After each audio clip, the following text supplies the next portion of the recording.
Só me põe adiante para relatar para os irmãos uma parte da minha história. Nasci numa família onde minha mãe me ensinou a palavra de Deus da forma que ela aprendeu também. E eu tinha na minha mãe o exemplo de uma mulher de Deus. Porque a minha mãe, ela tinha um comportamento exemplar. Ela nunca usou nada de vaidade. Ela nunca tinha uma palavra bruta na boca. Minha mãe, quando ficava brava, ela falava mais devagar e mais macio ainda. Sempre nos ensinou que Deus era realmente o objetivo da nossa existência. E como ela tinha uma conduta muito boa, eu achava que não poderia ter uma igreja melhor do que a da minha mãe, porque ela tinha um comportamento muito bom, muito bom. É minha mãe, todo mundo gosta da mãe, mas eu falo sem nenhum tipo de deformação da realidade. Ela era uma mulher admirável, no jeito dela ser. E eu, irmãos, quando eu era criança, eu tinha uma coisa dentro de mim que eu não entendia bem. Eu falava com a mamãe: mamãe, eu tenho comigo uma coisa que meus irmãos não têm. Porque eu tenho vontade de fazer uma coisa que eu não descubro o que é, mãe. Dentro de mim há um chamado para alguma coisa, mas eu não sei o que é isso aí. Ela falou: meu filho, como eu vou saber também? Eu não sei. E aquilo me atormentava, eu sentia um vazio. Eu queria alguma coisa, eu não sabia o que era. Minha alma tinha saudade de Deus, eu não sabia o que era aquilo ali. E o tempo foi passando, e eu comecei a ler a Bíblia. E concomitantemente, alguns amigos meus também começaram a ler a Bíblia. E nós nos encontrávamos, e eu falei com eles: eu estou lendo a Bíblia. E eles disseram a mim: e nós também estamos lendo a Bíblia. É bonito, não é? O comportamento de Jesus Cristo é maravilhoso demais. Que homem maravilhoso. Que coisas bonitas tem na Escritura. É uma pena que isso não exista mais hoje, mas o comportamento de Jesus Cristo mexia muito comigo. O livro de Salmos também eu achava muito bonito, aquela poesia espiritual. Eu chegava a escrever, eu pegava um papel e ficava escrevendo um livro de Salmos. Como pode uma coisa tão linda assim? Que coisa maravilhosa. Só que, irmãos, embora que minha mãe fosse uma mulher especial, zelosa, a doutrina da igreja onde ela estava não era capaz de modelar Cristo no coração de ninguém, não modelou no meu também não. E o fato é que, encontrando com esses amigos, nós encontrávamos algumas coisas na Escritura que perturbavam a gente. Eu falei: escuta, eu li na Bíblia que existem dons. Nós lemos também. E cadê os dons? Eu não sei onde estão, mas na Bíblia fala que existe isso aí. E outras coisas mais. O Espírito de Deus se expressando, que olha que coisa bonita isso aí. E eu comecei a falar com a mamãe: mamãe, eu acho que essa igreja nossa não está certa não. Ela falou: meu filho, essa igreja nossa tem os homens mais sábios do mundo aqui. Esses homens têm uma formação invejável. São homens muito estudados. Eles sabem tudo. Eu falei: tá bom, mamãe. Eles sabem tudo, mas nossa igreja não é o que eu vejo na Bíblia. Não é. Não, filho, você está fazendo confusão, porque você não conhece.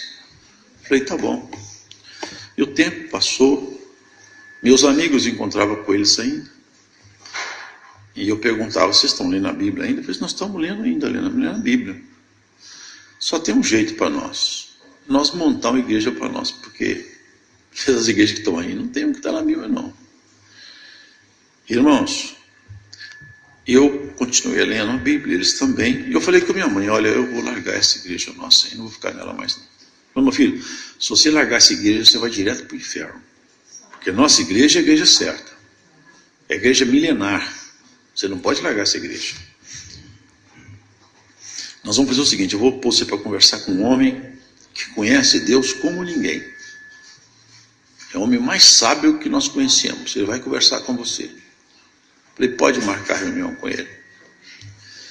Eu fui até a casa dele, uma casa de 3 andares. No andar de baixo, subterrâneo, ele tinha uma adega e uma biblioteca. Cheguei até ele. Eu já conhecia ele, também me conhecia, porque ele foi professor meu, me deu aula de sociologia. Eu desci até lá e falou: Luiz, vamos tomar um vinho? Eu falei: hoje eu não quero vinho, não. Hoje eu quero só respostas. Eu falei: pois não. Tinha uma mesa, ele se assentou do lado de cada mesa e me pôs do lado de lá. E falou comigo: então, pode fazer as suas perguntas, Luiz. Eu falei: bom, a minha primeira pergunta é a seguinte. Eu li na Bíblia que o Espírito de Deus fala no homem. Eu nunca vi isso aí acontecer. E a minha primeira pergunta é essa. Por que você estuda sem parar, ao invés de pedir que o Espírito de Deus fale na sua boca? Eu falei: meu filho, um homem sem estudo, ele não tem valor nenhum. Eu falei: tá bom. Minha segunda pergunta é a seguinte. Eu li na Bíblia que existem dons. Eu nunca vi um dom, mas a Bíblia fala que tem. Por que você não tem dom, nem eu, nem ninguém aqui tem dom? Eu falei: meu filho, quando Jesus Cristo levou os apóstolos, levou os dons também, não tem mais dons. Eu falei: eu vejo um Deus na Bíblia e outro na sua boca. Eu desisto, eu pensei comigo, eu desisto. Eu estou procurando uma ilusão.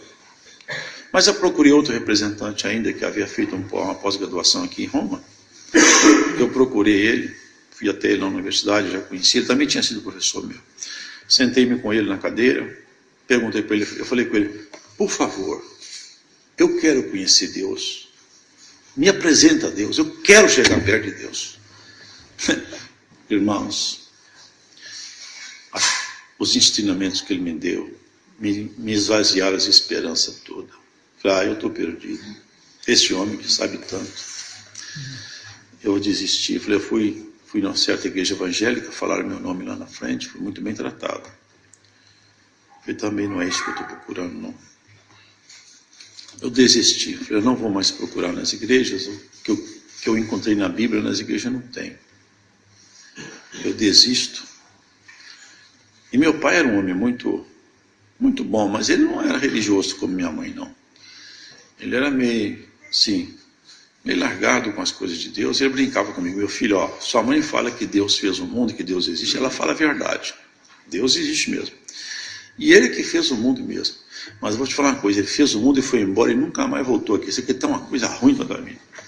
E eu ficava pensando que talvez a explicação para tudo isso aqui não esteja aqui mesmo, não. Estou procurando um lugar errado. Esses religiosos, eles só conhecem religião, Deus eles não conhecem.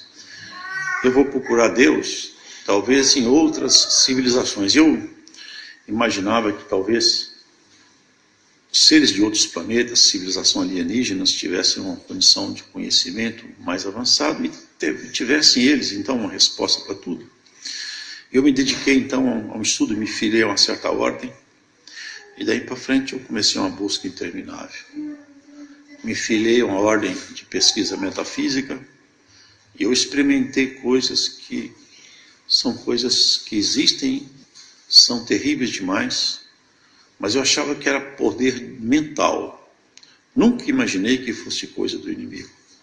Porque com ele também eu nunca quis nada, até porque eu parei de acreditar nele. Os amigos falavam essas coisas assim: olha, se existe mesmo um demônio, uma assombração, manda ele lá em casa falar comigo, eu quero ver ele. Eu estava louco, não sabia, né? Mas Deus teve dó de mim. Eu só vejo assombração, diabo, essas coisas, em homem medroso. Homem corajoso, eu nunca vi relatar que viu essas coisas. E o fato é, irmãos, que eu comecei então a fazer esses estudos. Eu trabalhava, estudava, me formei, tinha uma vida normal. Ninguém sabia da minha procura metafísica secreta, né? Também me filiei ao grupo de ufólogos. E eu vi muita coisa. Eu ia em Belo Horizonte uma ocasião, na Praça 7, uma praça grande, com pessoas desconhecidas. Eu vi esse espírito de adivinhação que Paulo expulsou naquela moça. Eu vi esse espírito ali, só que eu não acreditava que era espírito, não. Ele falava assim com uma pessoa: você está desempregado, tem 3 filhos, sua mulher te largou. Você está com problema de saúde, isso nos seus rins. Você, esse chapéu na sua cabeça nem sequer é seu, você tomou ele emprestado esses dias. E foi assim. E eu falava: é isso aí não. Esse é o poder da mente, é o segredo é a mente do homem. Depois eu estudava na universidade e lá tinha um moço.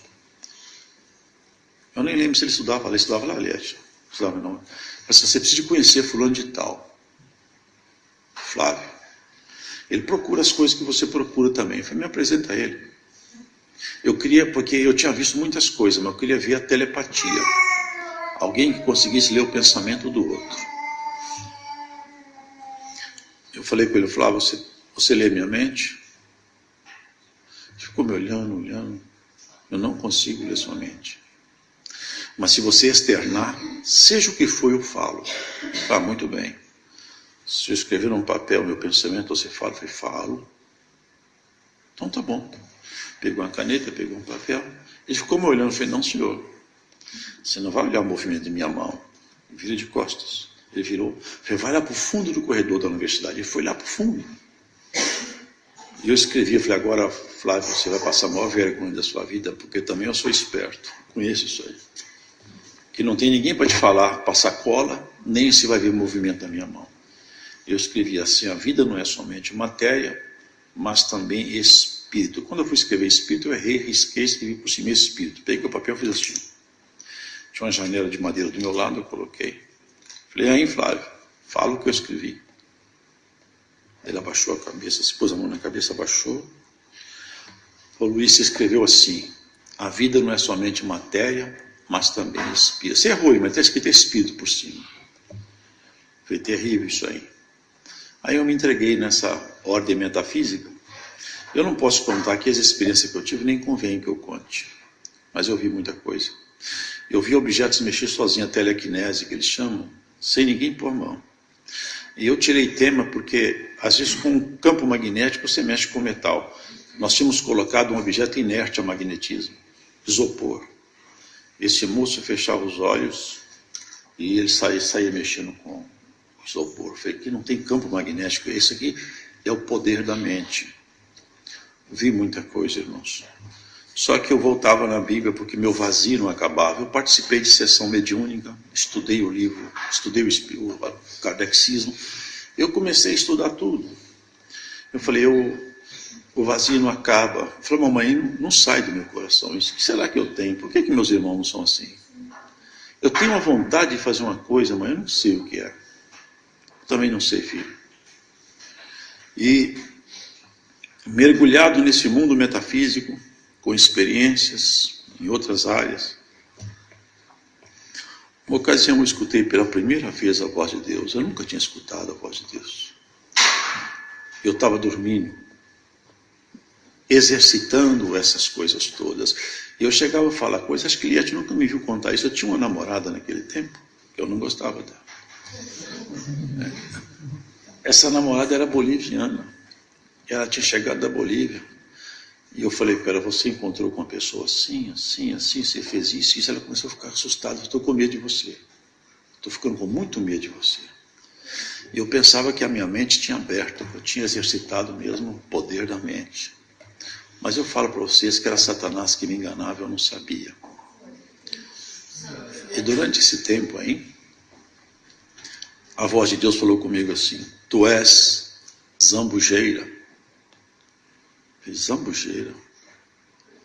Eu nem conheço essa palavra. Saí pelo lado de fora do quarto, fiquei olhando, falei, como que pode uma voz falar com um ser humano, me acordar, uma voz forte, e não tem ninguém que seja o autor dessa voz? Como que pode isso? Eu não dormi mais, falei, como pode uma voz falar comigo? Eu não estou louco, eu tenho certeza que eu não estou louco, mas como que pode uma voz falar? Eu não vejo ninguém. Outro dia cedo eu falei com minha mãe, era solteira, mamãe, você conhece a palavra zambujeiro? Não, meu filho, eu também não. Peguei o dicionário e achei escrito lá, zambujeiro, Oliveira Brava. Falei, boa coisa eu não sou, hein? Oliveira Brava.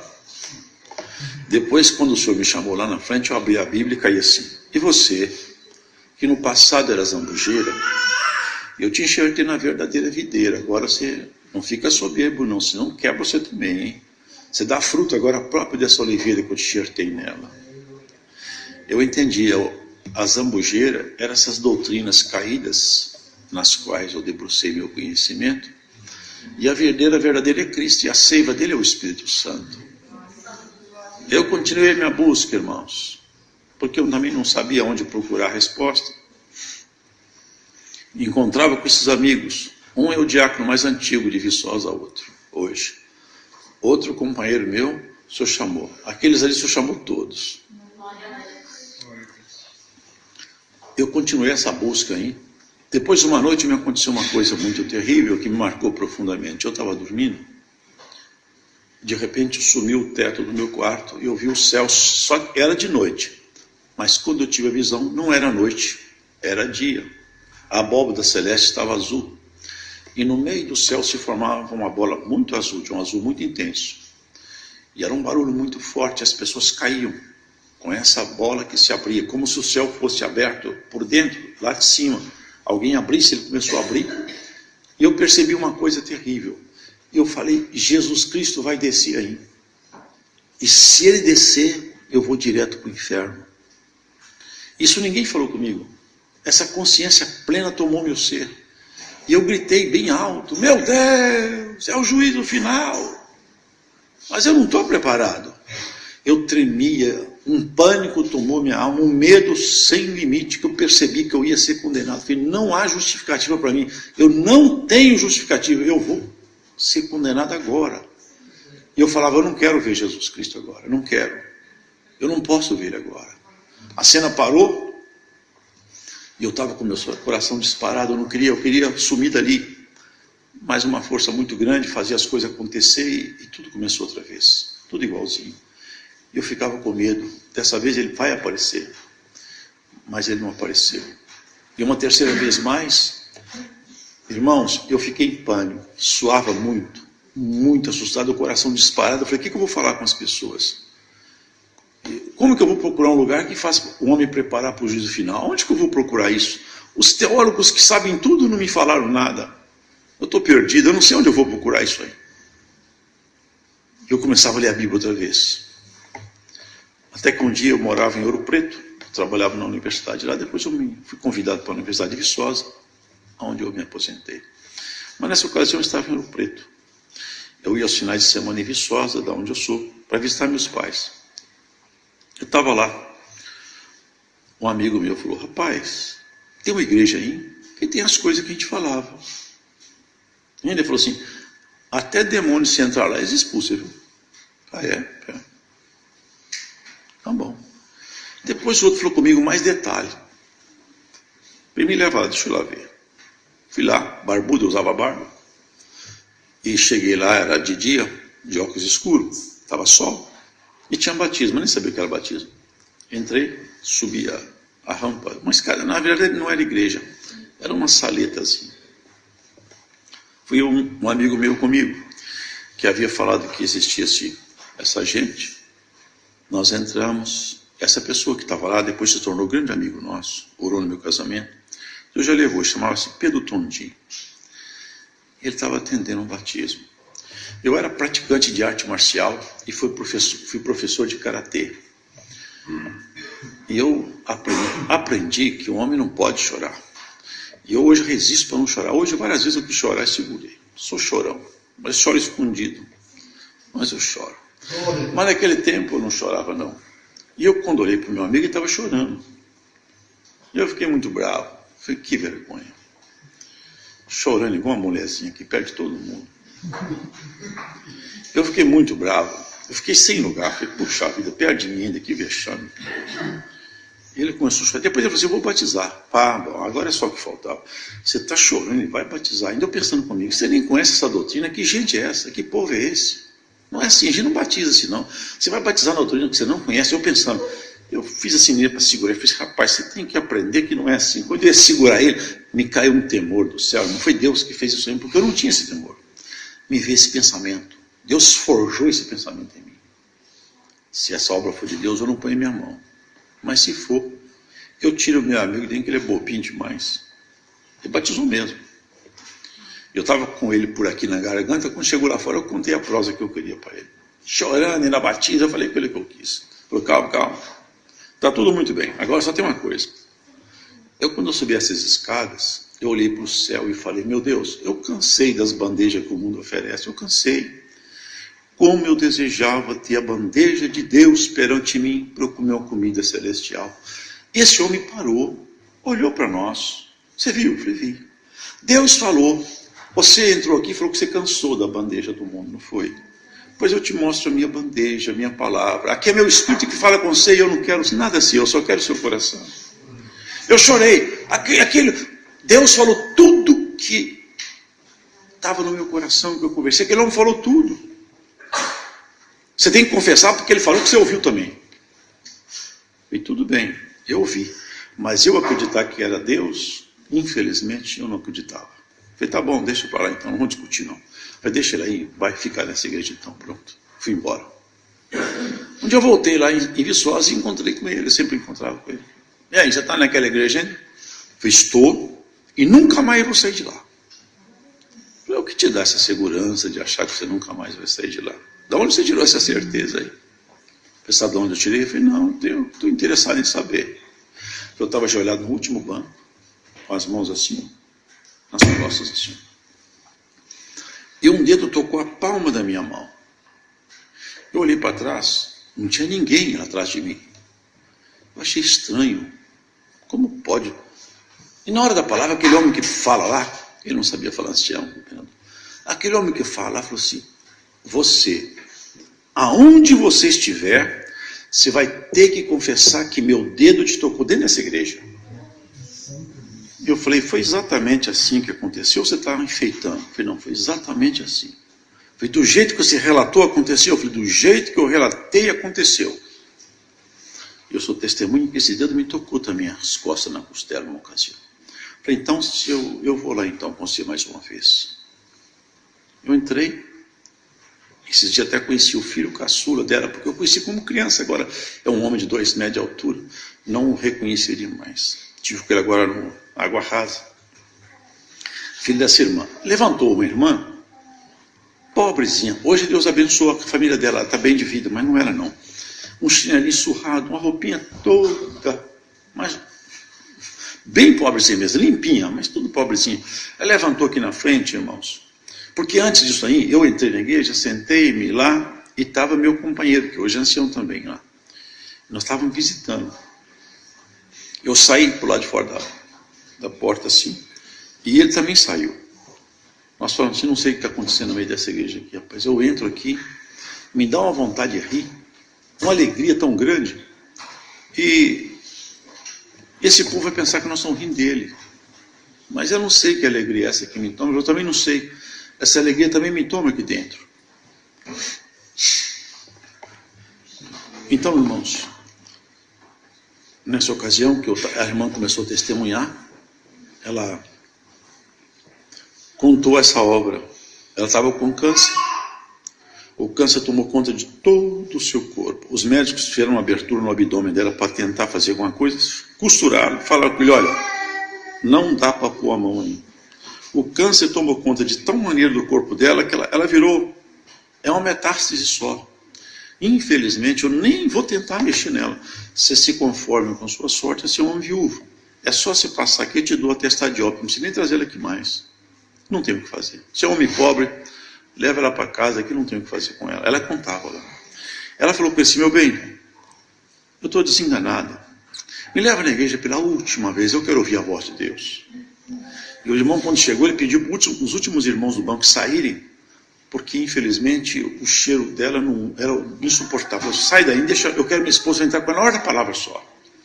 Na hora da palavra, você falou assim, ô minha serva, você entrou aqui hoje, se você tem câncer, eu te curo, eu sou teu Deus. Ela falou assim, você crê? Eu creio, Senhor.